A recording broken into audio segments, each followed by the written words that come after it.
Cumprimentar todos vocês, agradecer a presença. Uma breve entrevista de balanço acerca das eleições. Primeiro, é importante acentuar algumas características dessa eleição no plano nacional. Em primeiro lugar, eu friso o fato de nós termos o crescimento de um sentimento contrário à política, um sentimento antipolítica, traduzido em dois fenômenos.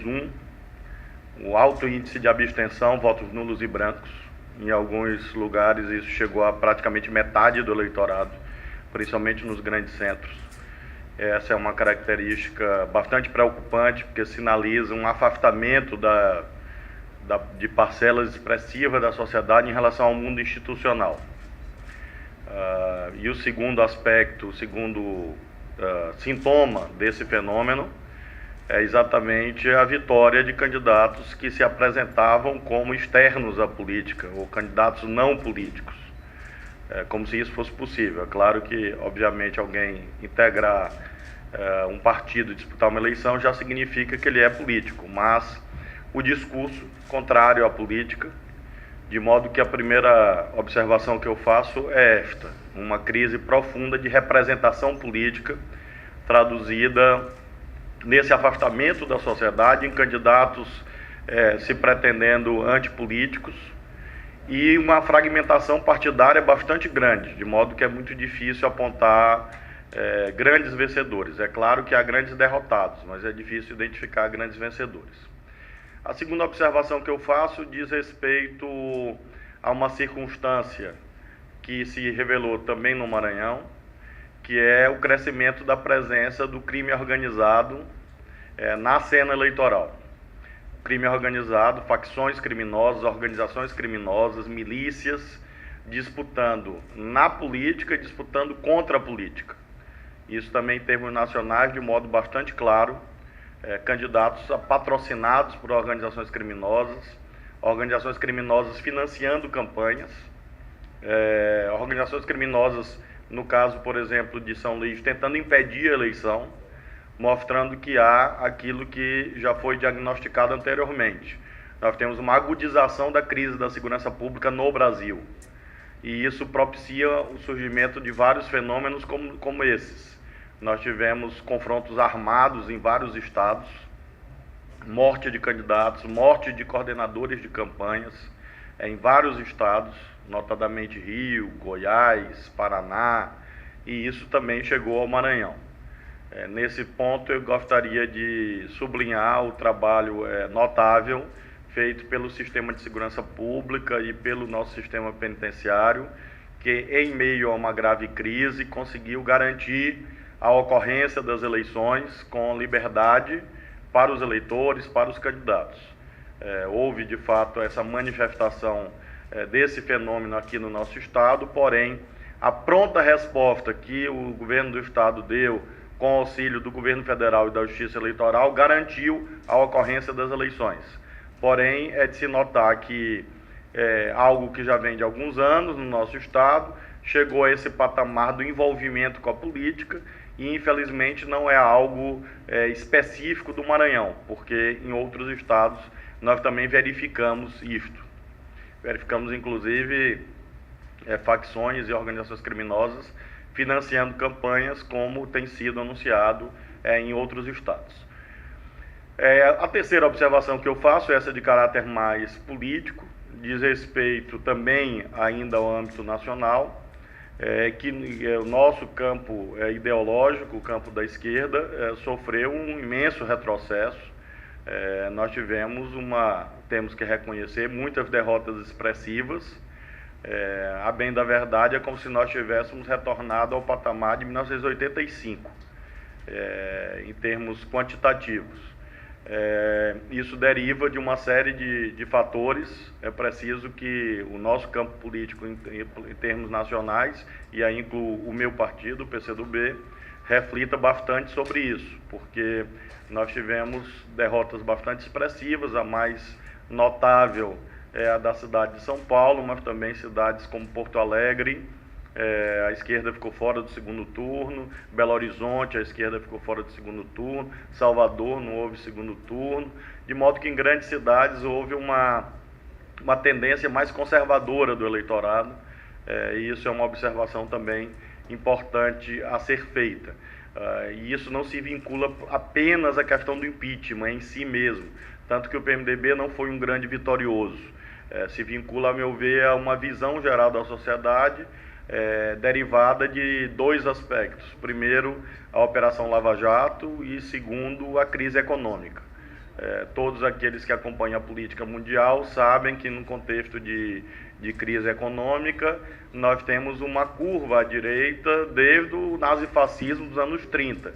E isso, em termos internacionais, se manifestou agora de vários países do mundo, né? Donald Trump polarizando a eleição dos Estados Unidos, houve essa inusitada rejeição do acordo de paz entre o governo da Colômbia e as Farc, voto pela saída do Reino Unido da União Europeia, e no caso brasileiro essa viragem conservadora, de modo que a crise econômica acaba levando a que haja esse tipo de comportamento do eleitorado em vários países do mundo, uma crise econômica profunda e persistente, que vem desde 2008 na maioria dos países do mundo, e isso faz com que isso tenha se refletido também no caso brasileiro. A quarta observação que eu queria fazer diz respeito ao nosso Estado, também de índole, uma observação de índole política. Nós, do governo, estamos bastante felizes com o resultado da eleição, porque, a despeito de uma ou outra cidade em que nosso candidato não obteve êxito, mas considerando globalmente, os partidos que apoiam o governo e os candidatos que apoiam o governo saíram amplamente vencedores. Esse diagnóstico começa da análise do próprio desempenho do meu partido, do PCdoB, que teve uma espetacular vitória na medida em que elegeu 46 prefeitos do nosso estado, um salto que multiplicou por 10 praticamente o número de prefeituras, o que aumenta as suas responsabilidades, considerando ainda que o segundo e o terceiro partido, também em número de prefeitos, também compõem o nosso governo, no caso o PDT e o PSDB. Então, quando nós somamos três partidos do governo, PCdoB, PDT e PSDB, nós temos os três primeiros melhores resultados em número de prefeitos. A isso se soma, claro, o desempenho do PSB, do próprio PT, que na imensa maioria dos municípios teve o nosso apoio, candidatos de outros partidos também que tiveram o nosso apoio, do PP e de outros partidos. Nós não fechamos a contabilidade final, ainda há uma controvérsia entre mim e o secretário Marcelo, eu falo 150, ele chegou a 160, mas é certo que há algo em torno de 150 prefeituras da 217 estão no nosso campo de alianças. Então esse é um resultado bastante positivo, bastante expressivo, e nós estamos felizes porque consideramos isso como uma continuidade do processo de 2014, como sinal de aprovação majoritária às políticas que nós estamos implementando. Naturalmente que analiso em termos gerais, porque eleições são municipais e há circunstâncias próprias da luta política de cada município. Mas se nós olharmos o sentimento geral do Estado, a partir desses resultados, é um sentimento favorável à visão política que nós estamos implementando no governo. A quinta observação que eu quero fazer diz respeito ao comportamento do próprio governo. Nós estamos muito satisfeitos de termos obtido esse resultado sem nenhuma utilização de meios ilícitos. Nós não utilizamos nenhum meio ilegal a não ser aqueles próprios da luta política. Não utilizamos nada que possa ser apontado como ilegalidade.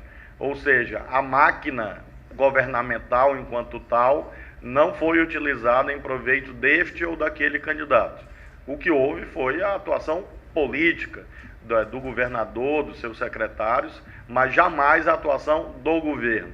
Então esse é um quinto aspecto que eu gostaria de destacar, que acho bastante importante, porque se constitui uma novidade em termos estaduais.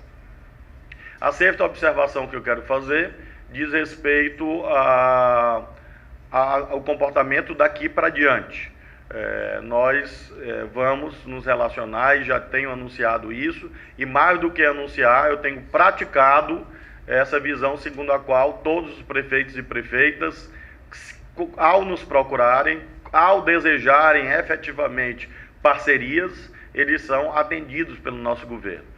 Nesse período, por exemplo, nós fizemos o programa Mais Asfalto em 150 cidades do estado, não obstante tivéssemos apenas 17 prefeitos apoiando o nosso governo. De modo que nós, com apenas esse número, nós deixamos claro que não há discriminação a esta ou aquela cidade. Se não havia no passado, agora mesmo que não haverá, no sentido de que nós vamos nos relacionar com todos os 217 prefeitos, os 216 já eleitos e aquele que vencer a eleição do segundo turno de São Luís, e tanto que vamos fazer já no dia 10 de novembro um seminário com os prefeitos eleitos.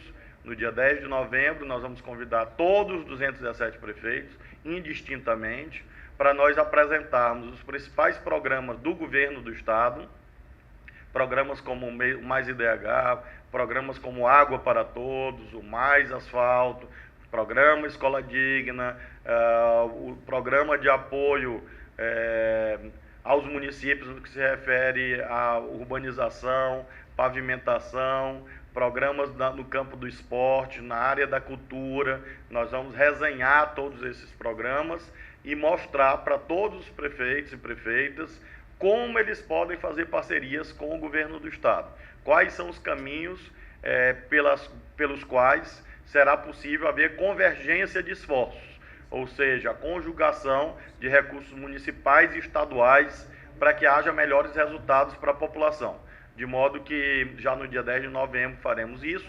Demos um intervalo exatamente para que os prefeitos e prefeitas recém-eleitos possam formar suas equipes, porque imaginamos que, além da presença minha, pessoal, junto a eles, é importante que haja reuniões setoriais com os secretários, novos secretários de educação, novos secretários de saúde e assim sucessivamente, para que nós possamos avançar naquilo que é de interesse público. Em relação a isso, desde logo, fixo duas grandes prioridades para 2017. Uma, água, é realmente um drama crescente no nosso estado e nós vamos propor parcerias muito fortes com os municípios em relação a isto, especialmente nas áreas em que a CAIMA atua, e a temática da saúde, uma vez que é impossível prover serviços de saúde para o nosso estado sem que haja uma atuação consorciada. Nós temos hoje a rede de hospitais estaduais, macro-regionais, eu falo rede porque originariamente era apenas o hospital de Presidente Dutra, que foi inaugurado pelo governador Jackson Lago, que está sendo reformado. E agora nós temos também o de Imperatriz, o de Santa Inês, o de Caxias, Pinheiro, e Bacabal, que foram inaugurados, concluídos, abertos, inaugurados no nosso governo, e estamos concluindo Balsas e Chapadinha, de modo que, além da rede de São Luís, nós temos essa estrutura para oferecer a parceria com os municípios. Agora é importante exatamente que haja a articulação entre Estado e municípios, uma vez que a saúde no Brasil é municipalizada, ou seja, os recursos estão no município e apenas subsidiariamente no governo do Estado, de modo que não é possível imaginar que o governo do estado vai prover todo o serviço de saúde, uma vez que legalmente a saúde é posta sob a gestão do município. De modo que nós temos temas como esses para avançar. No caso da ilha de São Luís, nós temos o tema da metropolização, também será um tema central para 2017. Já falei isso ao prefeito Luiz Fernando, que contou com o nosso apoio, ao prefeito Domingos Dutra, que também contou com o nosso apoio, à prefeita Thalita Laci, que também contou com o nosso apoio, e, claro, direi isso àquele que venceu o segundo turno de São Luís, de modo que nós teremos também uma articulação muito forte na ilha e municípios vizinhos, em torno da temática da metropolização. Enfim, é esse o balanço genérico que eu gostaria de apresentar a todos vocês e me colocar à disposição, assim como os secretários, para responder a indagações que estão sob coordenação ali do Rafael.